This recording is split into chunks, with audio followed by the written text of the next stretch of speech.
And now, we bring you Killer Wives, Episode 8, Recipe for Death.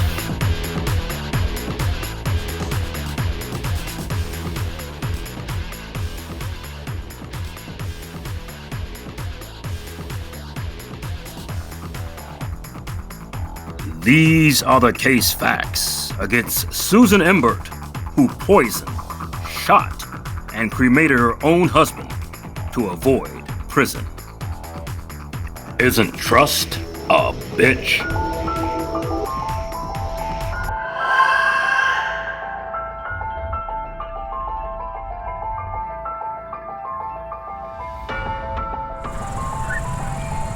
Albany, Georgia, the birthplace of famed singer Ray Charles and television chef Paula Deen, but also made famous for the murder of one Mr. Jake Embert.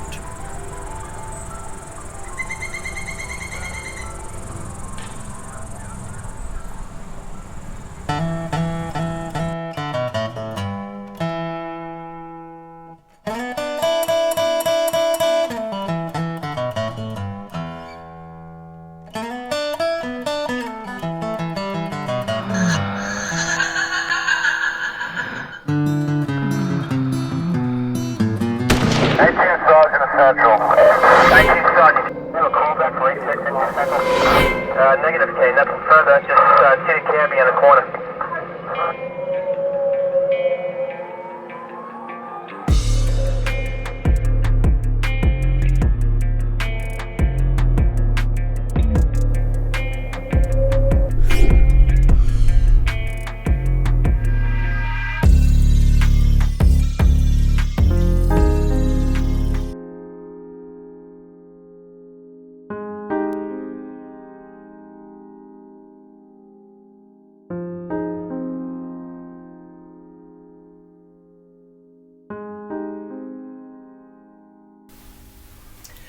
As with most cases we present on Killer Wives, a particular copied pattern amongst the killers emerges.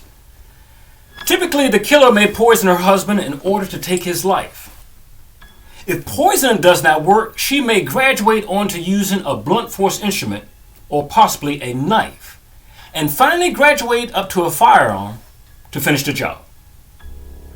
Oftentimes we find attached to most of these cases is the motivation of getting a payout through their husband's insurance or properties.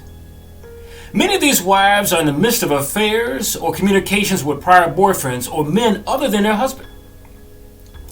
Some use other men or boyfriends to commit the murders in an attempt to keep their hands clean, or because they are too squeamish to pull the trigger. Now, if all else fails, in court, just say that he killed himself, no matter how impossible or improbable it may seem. By the time these wives' cases come to trial, they usually try and sway the jury by first besmirching the character of their dead husbands, who can no longer speak or defend themselves. They may insist to the jurors that the now dead husband abused them, or that he abused the children in the home. One chief weapon in their arsenal that is heavily used, or should I say overused, is creating an abuse persona around the deceased husband, in which she was left with no other choice but to murder him in order to defend her own life. She neglects that she could have used the front door to walk out of, as many spouses do even without the abuse present in a marriage. In Killer Wives' Recipe for Death, we see several of these patterns that precede and follow the wife killing her own husband. Because of the severity of this case, I would suggest, in fact I would caution, that if you are seeking love through online dating, as our victim, Mr. Jake Embert, once did, that you be very careful of whom you invite into your life. In the later part of the year 2012, Jake Embert, a 53-year-old retired military veteran, worked at Marine Corps Logistic Base in Albany, Georgia. Marine Corps Logistic Base Albany is in an area known as Plantation Trace, Georgia. The logistic base is roughly 3 hours south of Atlanta and 90 minutes north of Tallahassee, Florida. Jake, at the time, a divorcee who started communicating with a woman by the name of Susan Fortune at an online dating site. This is where the caution comes in. Before he met Miss Fortune, Jake was in very good medical condition beyond a minor heart problem, but that was it. He was also in good financial standing, paying all his bills on time for his home, his car, whatever have you. All these things would ultimately change once he invited Susan Fortune to share his life. Online, Jake Embert and Susan began to trust one another, and more, and then subsequently exchanged personal information about their lives. Susan began to tell Jake about her personal struggles with the man she was living with and how she feared her safety around him. Susan told Jake of her career as a nurse. Now, this was a lie. This was ultimately a lie. This would be the first of many lies Susan would tell Jake to worm her way into his life by creating a persona about herself. Susan would continue to lie about Jake even after his death to protect herself from going to jail. Not only had Susan never been a nurse, but from their very first conversation, she wasn't even employed. Since her first correspondence with Jake, she had been living with another man. She informed Jake that the man would beat her, which was also a lie. This was Susan's attempt to have Jake feel as a rescuer, as she would monkey branch her way to a better and better life. Jake believed Susan's made-up story, picked up Susan from that home, and she moved in with him in January of 2013. Susan stayed with her rescuer and never went back to that old home. Jake would only have 18 short months left to live after allowing Susan to move into his home. But he did not know this. Once Susan gained a foothold into Jake's life, the relationship would change immediately. At that time, prosecutors said after she moved in, she took over everything about Jake's personal life, including Jake's cell phone, access to his own computer, and his personal mail. In a short 2 months after moving into Jake's home, the two were married on March 8th, 2013. On the day he wed Susan, Jake would have only 15 short months left to live, but he did not know that. Even while married a short time, prosecutors said Susan kept to her old lifestyle she had before meeting Jake. Although Susan would seek to monitor Jake's internet access, she did not restrict her own. Susan had gone back to her old ways of communicating with strange men over the internet. At this point, one would imagine what she was saying about Jake as compared to what she told Jake about the first guy she lived with online. You remember? Now, remember, these telling behaviors began to emerge only 2 months after moving in with Jake. This was not a long time before she revealed herself, but not to Jake. Already love meant nothing to a woman who had just took a pledge to love, honor, and cherish. Susan also immediately took charge over Jake's finances 10 days after the wedding. This included Jake's life insurance policy with MCLB, the company he worked for, and worked for 20 years, long before he met her. She took over paychecks and banking accounts. Where some would see this as an old school effort for a wife to organize the finances of a home, they would be wrong in this case. Susan had her own personal bank account that she did not reveal or give Jake access to. Prosecutors said that Susan would take $500 out of each and every one of his paychecks and would deposit that money into her own personal bank account to do with as she pleased. Susan saw this marriage from the beginning as little more than a way of fattening her own pockets while impoverishing her own home and her marriage. Susan knew she was to use Jake's entire paycheck to pay bills, which included house payments and utilities, among others. Prosecutors said none of that was happening. From the start, she used Jake's paycheck as she saw fit. It got so bad that Jake and his new bride had to start seeking financial help from Jake's sister. Now, his sister would, of course, come through for the couple, as many close relatives do. But Susan would take that money also and support herself and not pay any bills. She would use those funds either for herself or to line her bank account for her own personal gain. Prosecutors said this eventually led to Jake's home being put up for foreclosure. This is what happens to any guy who trusts a strange woman in a capacity where he would normally keep a strange man at arm's distance until he knew that man.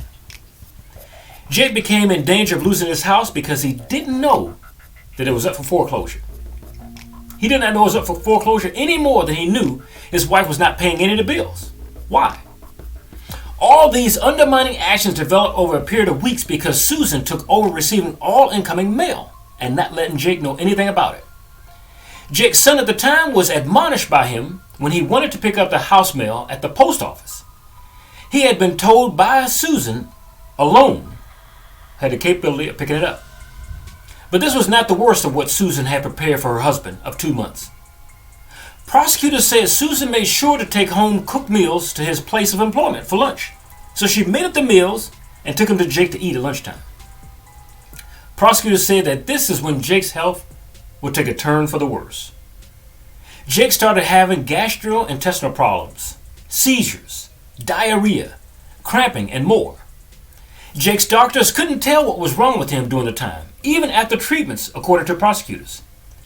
Susan had no limits to her ruthlessness and conniving behind Jake's back. Jake's most loved dog also started getting sick around the same time period. Him and his teenage son were excited, but his son left to pick up his girlfriend in Lee County long before Susan returned. All the indications at this point that neither were aware of each other's visit to the house on that morning. This was the opportunity that Susan had waited for. An empty house. Realizing that she had Jake alone to herself at the house, she decided to kill him. She had grown tired of her failed attempts at killing him through poisoning, similar to what she did to the dog. After Jake's son left the house that morning, Susan recovered an automatic firearm and with a single shot to the head, killed Jake. It is believed that Susan shot Jake in the bathroom and then maneuvered his body to the bed they shared. Once in their shared bed, Susan placed the firearm in Jake's left hand to make it appear that he had committed suicide. The only thing that his hand-held gun along with his hand were lacking was any traces of blood. Now I ask you, how can one shoot himself at point-blank range in the skull without a fragment of blood on either? I believe the gun was perfectly cleaned, not because Susan got his blood off of it, but because she wiped her fingerprints and palm prints off of it. From this point forward in the investigation into Jake's death becomes a comedy of errors which will leave doubts at the trial that Susan killed her husband. Most indications will point that Jake killed himself. Now, believing that Jake had killed himself would allow Susan to be free for far too long until the family hired an investigator to look into the botched investigation that would occur after Jake's death. Now, this is critical. After killing Jake that morning, Susan then called 911 dispatcher and said that Jake had shot himself. Prosecutors said within 30 seconds she came up with an explanation as to why he shot himself. She told them that he shot himself because he came out as gay and didn't want people to know, and that he contracted a sexually transmitted disease. Remember this, she'll come back to this in the case. Prosecutors argued that this was false because Jake had always been heterosexual, and his medical records never indicated any sexually transmitted disease. Also, family members said Jake was not suicidal. Even Jake's children, who knew him far longer than Susan, testified that Jake stood on the belief that committing suicide is a cowardice way out of life. For years, this was Jake's solid belief. Shortly after Susan called 911, Jake's son returned to the property before police. And when he arrived, he said he ran into an hysterical acting Susan. Susan was standing outside of the holes. Jake mentioned at the trial that he noticed that Susan had a splattering of blood on her left inner palm near her wedding ring. Now, this might be consistent with blood splattering back after someone shot someone at close range. This was particularly strange, especially when she said that she was so devastated when she heard a shot while taking a shower, and then she rushed out to find that Jake had shot himself. Now, this story would also change at trial, but remember this part of the story. She said that she was so distraught that she did not touch him or render him aid between the time she had got out of the shower and Jake's son had arrived. Think about this. I ask you, ask yourself this question. Did she really hear the shot while she was in the shower, or was she washing his blood off of her in the shower? The police bungled this case so badly that they never questioned her about wet or being wet after the murder or taking a shower. They never secured the bath scene for evidence. At the crime scene, the medical examiner who arrived accepted that Jake had killed himself because this is what the police on scene told the examiner. The police on scene accepted that Jake had killed himself because this is what Susan had told the police who arrived on the scene. It was a three-way joke. The police did not take a swab of Susan's hands with a forensic kit for gunpowder residue, nor did they collect evidence at the scene. They just took Susan's word. It is a simple test that any rookie cop can perform. The kit comes with an adhesive tape that are dabbed on the suspect's left hand and right hands to determine if they have any powder residue on their hands consistent with recently firing a weapon. The inexperienced police officers that arrived on scene just assumed that the innocent statements of a wife in distress after witnessing her husband's suicide. Now, this would come back to haunt the police and the medical examiner at Susan's murder trial. But within 24 hours of Jake's death, prosecutors said Susan took over his body at the funeral home. Within 24 hours. Prosecutors said without the family knowing, his extended family, and against Jake's wishes, Susan had Jake cremated, took those ashes, and to this day, they can't be found. Now, I believe Susan had Jake cremated in order to keep silent any evidence of the dead. She knew that if one day Jake's body was exhumed, there still would be traces of that poisoning that she leveled against him while he was still yet alive. Susan claimed at trial that she loved and cared for Jake so much. But if this were true, then why didn't she bother showing up at Jake's memorial service with his grieving family members? Instead, after the murder and the presumption of innocence, Susan changed the locks on the house that she had just recently killed Jake in. And then she got up and went to Florida, unabated. No warrant, no arrest. Susan would be arrested in Santa Rosa County, Florida on February 13, 2015, almost 1 year after killing Jake. She would subsequently face extradition back to the state of Georgia to stand trial. She also further took some of Jake's estate when she went to Florida and gave it to her own family members after Jake's death. Now, this is all according to prosecutors. Most unfortunate for Susan, after she left Georgia, though, she didn't count on Jake's oldest daughter hiring a detective to reopen the case. His daughter was not satisfied with the untimely demise of her father any more than she was with the way in which his new bride had handled his affairs or left town in a hurry after his death. So his daughter eventually took over Jake's home, and she found a bit of Jake's hair from his hairbrush. She sent that to a lab for analysis. Prosecutors said the hair was tested and found that it was infused with arsenic, pesticides, and antifreeze, among other things. All these chemicals, they said, were not present in Jake's work environment, so that ruled out his job as a place to be poisoned. Now, despite the fact that he got sick every time his wife visited with a home-cooked meal on the job, remember?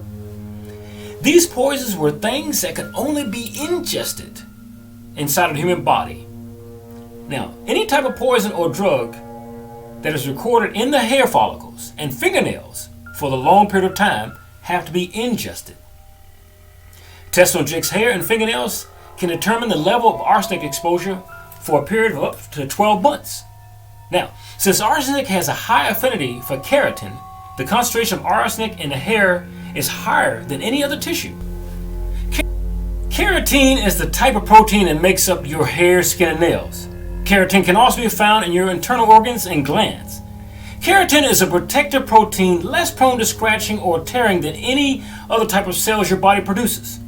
Arsenic binds to keratin at the time of exposure, trapping the arsenic in the hair. Therefore, hair analysis for arsenic is not only used to document that an exposure occurred, but when it occurred.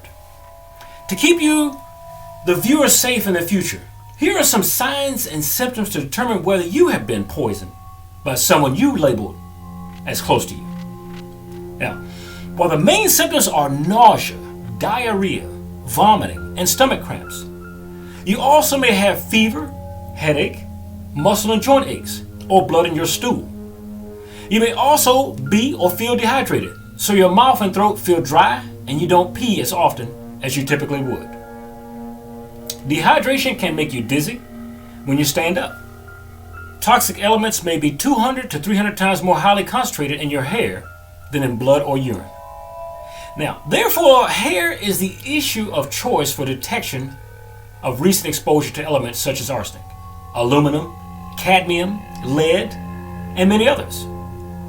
Now, prosecutors argued in the case that Susan expected a big payday from doing this, from killing Jake. Also arguing she saw something about Jake's life insurance policy being 5 times the size what he got paid. Attorneys argued she thought she would receive $400,000 to $500,000 from Jake's death. Jake made $89,000 at MCLB, prosecutors said. But Jake failed to renew this multiple clause of salary policy in his insurance. Prosecutors said that Jake failed to do this because his former wife would normally handle these particular matters. But Susan, a neglectful wife, didn't know that. And that's why they believe she did all of this, because she expected a payout with his insurance money. Now, unfortunately for her, she only walked away with $89,000 or 1 year's salary for Jake, as the insurance policy stated. She should have checked. During the trial, prosecutors called in 7 witnesses on Thursday.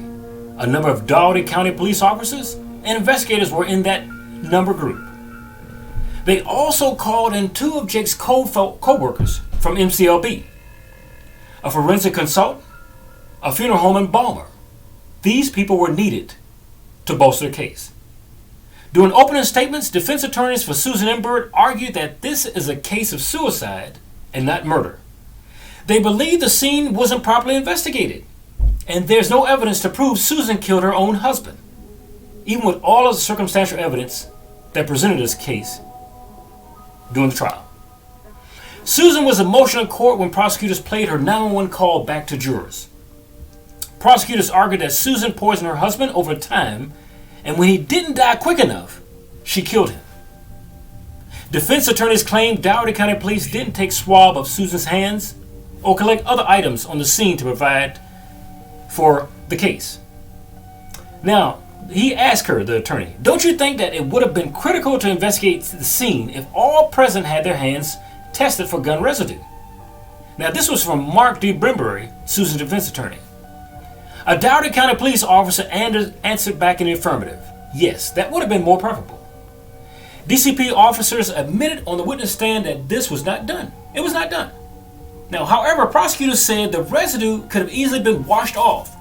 Although this might be true of Susan washing off of her own hands, if they had at least swabbed Jake's hands, especially where the gun was, they would have found out that he didn't fire the gun at all. So we may rule out one person, but not the other. Defense attorneys argued that officers and investigators did not properly collect evidence on the scene or tested Susan for gunpowder residue. Prosecutors presented a forensic expert who said the way Jake's body was positioned, it looked as if it had been tampered with.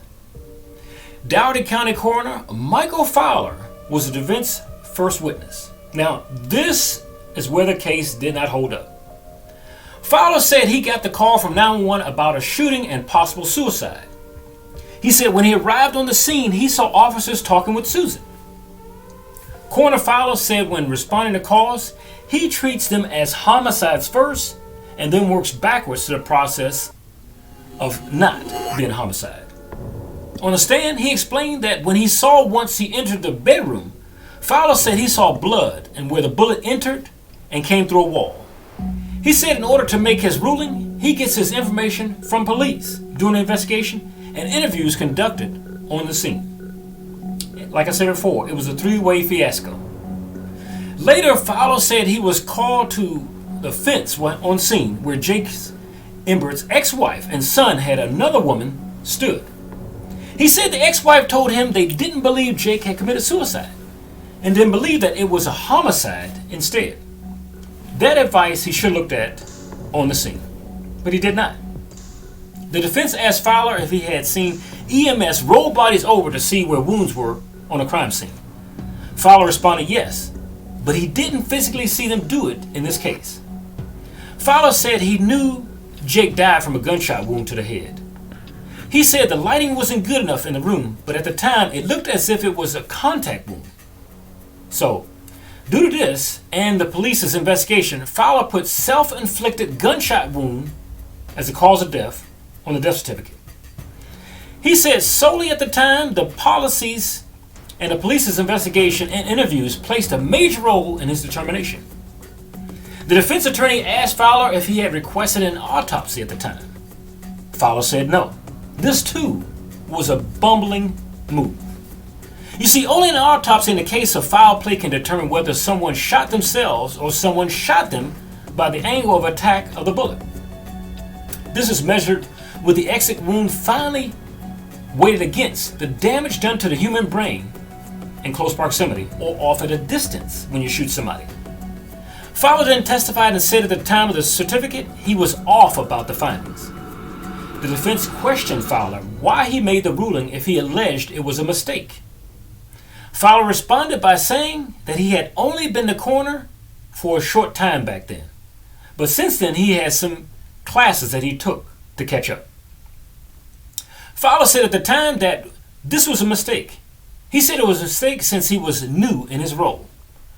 Prosecutors then told jurors the newest death certificate said the victim was shot by another and died from a gunshot wound. Fowler said he shouldn't have put contact gunshot wound on the old certificate. Prosecutors reminded jurors that that certificate is now voided. The defense said Fowler was a hostile witness during the testimony. Fowler said if he knew then what he knows now, he would have had and requested an autopsy because it would have helped shine a light on the investigation. But it's too late in hindsight to do such things. Prosecutors then asked Fowler if he knew at the time that there were previous calls of family domestic violence at the home. He said at the time he didn't know, but it would have been beneficial in this case. Now, this would have been beneficial to know that his wife harbored aggression towards Jake and was not an innocent, as one would presume, arriving on the scene. Not the little doting wife who's a victim, but a murderer. The defense then asked if he knew Jake was being treated for depression and anxiety. Fowler said no. The defense then called a second witness. It was recalled witness that the state presented earlier, Jeff Horn. Jeff Horn was a funeral home embalmer. He talked about the cremation process. Horn testified that he didn't know if the ashes or urn belonged to Jake that Susan possessed 100%. However, he said it looked similar to the ones they sell at the funeral parlor.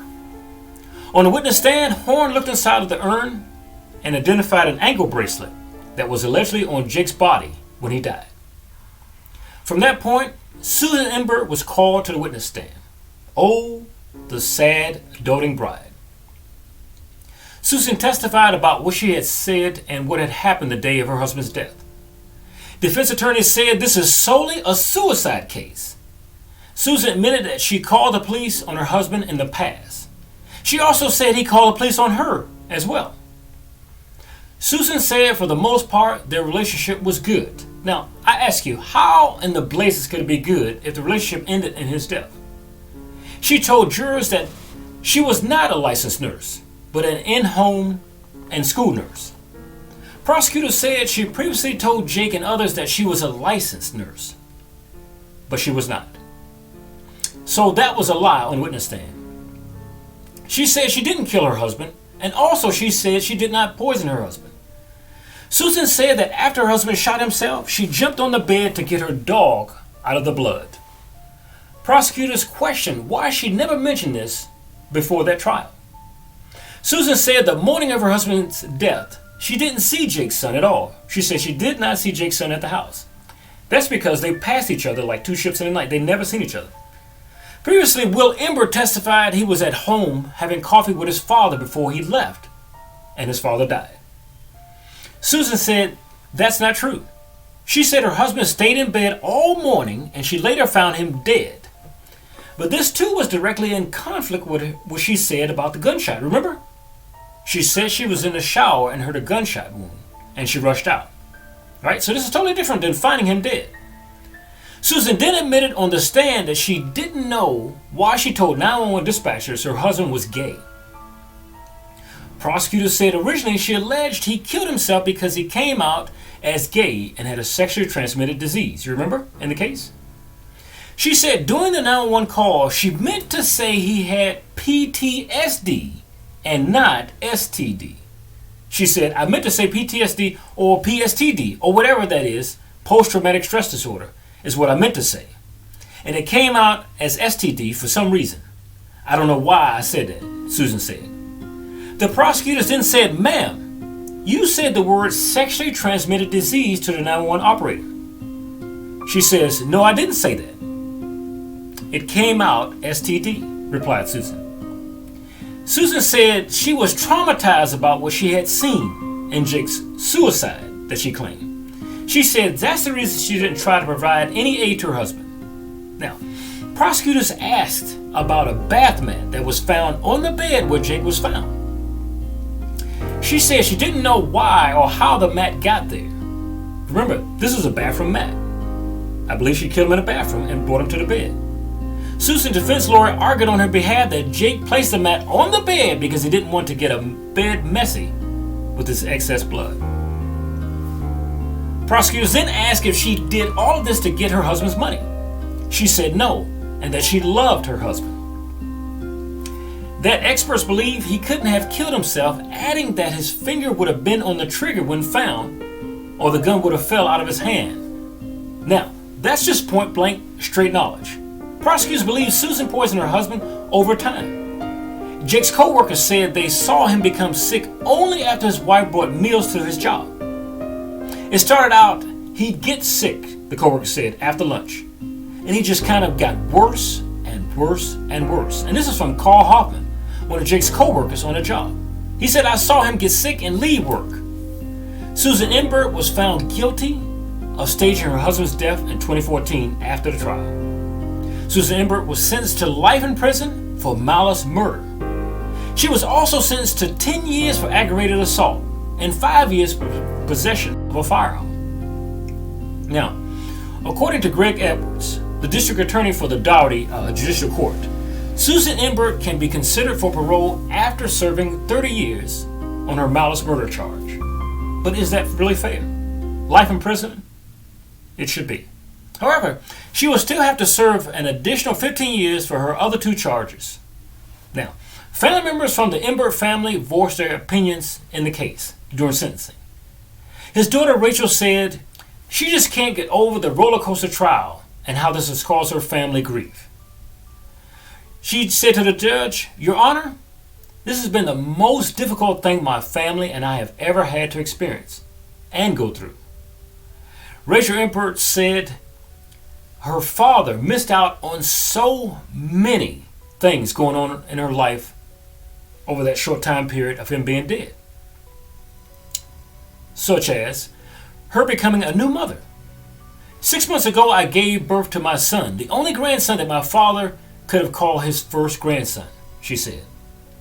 The family investigator, Lee Wilson, said this is something the family has needed for a long time, in closure. It has been a long journey the family has been through, so many ups and downs, trials and tribulations here. This family concludes the trial portion and the sentencing, and then seeing her where she belongs in jail, Wilson said. Now, Rachel and her brother Jake Embert said that this loss was because of Susan's ability to manipulate their dad and nothing more. This was all due to greed and the love of money, something that could have easily obtained in oneself and not her father. Rachel said, my sister was right. My dad was my best friend. We were very, very close. I don't have much to say, but I just want to have the maximum sentence possible. Jake Embert finished off. Now, we'd love to see you again next time. Thank you for watching this episode of Killer Wives. Tune in for episode 9 next week of Killer Wives, entitled Paralysis.